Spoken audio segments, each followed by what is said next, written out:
Hello everybody, Tammy here, welcome to my channel. And I don't talk about my Pullip collection very much. It's a very small group of dolls that I have, part of my doll collection. But they are very special dolls, and as I go through my dolls in 2026 and look at each one, I have to say I probably don't see me reselling my Pullip dolls.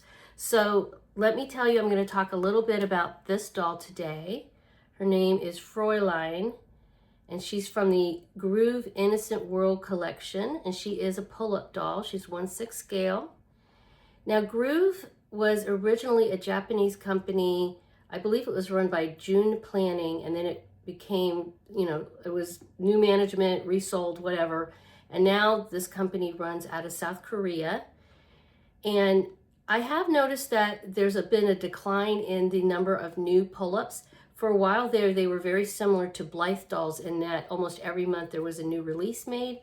Now, I am not in tune with the pull-up world like I used to be, okay? When I first came back to collecting in 2015, I was really drawn to these beautiful dolls, as I was drawn to Blythe, and of course many other dolls. But at one point I realized early on that I was kind of going to go in one direction or the other. I was either going to go down the Blythe rabbit hole or the Pullip rabbit hole, big time. And it was something I took some time to really think about. She's a doll I picked up really at about that time in 2015 when I first came back to doll collecting. Now, she's a 2012 release from the company. Let me show you the back. She has amazing, amazing hair.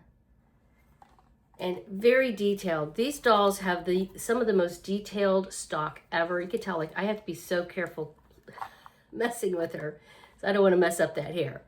Originally, I did, redress her, and I was doing stuff with her, and I realized I'm going to mess her hair up. I am going to F that up.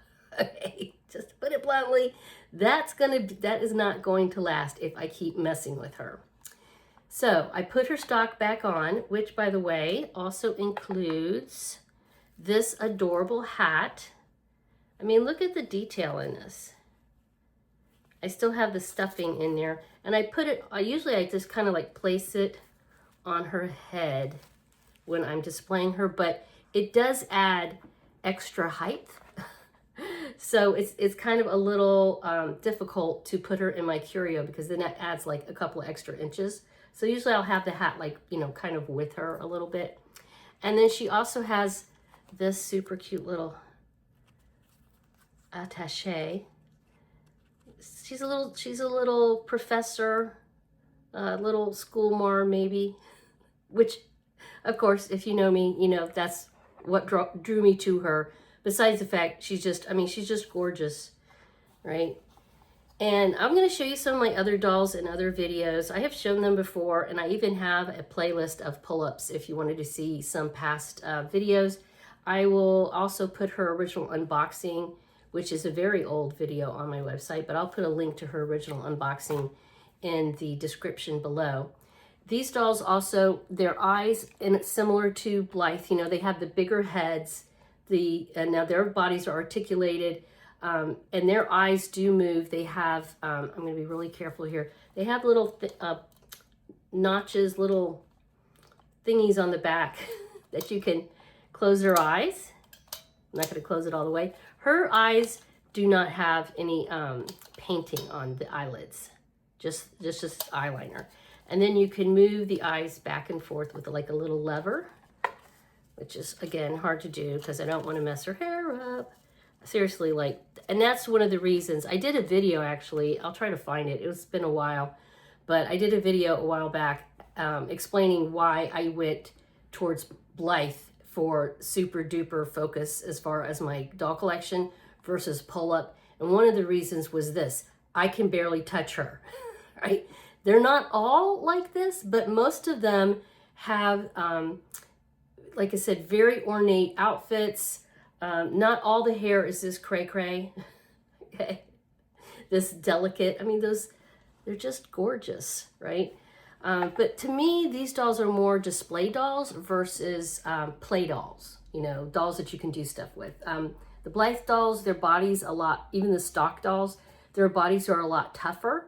they're basically very similar to Barbies, and so I feel more comfortable, you know, knocking around with them. This gal stays in my curio, and then I look at her and I think how beautiful she is. And I mean, I enjoy her, but she's a different kind of doll to collect. And yeah, so she, like I say, she's Fraulein, and there was a collection called Innocent World, and there was her, and there was another doll in there that I really wanted. She had blonde hair, but I already had a Pullip that was similar looking to her and was practically exactly the same doll as far as I was concerned, just different outfit. So I never got her. But yes, if you're interested in these type of dolls, I mean, in gorgeous display dolls, Groove just has amazing, amazing outfits for them. And she's a really beautiful doll. I'm glad I got her.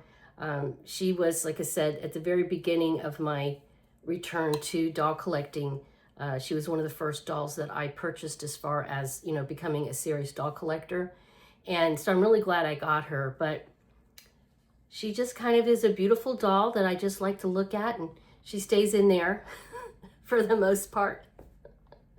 But let me know what you guys think of this beautiful doll. Do you have any Pullips?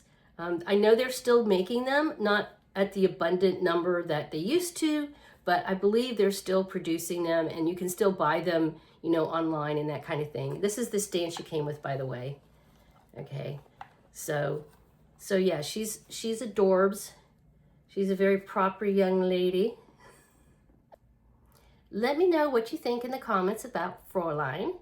As usual, give us a thumbs up. If you haven't become a subscriber, please consider subscribing to my channel. Have a wonderful dolly day.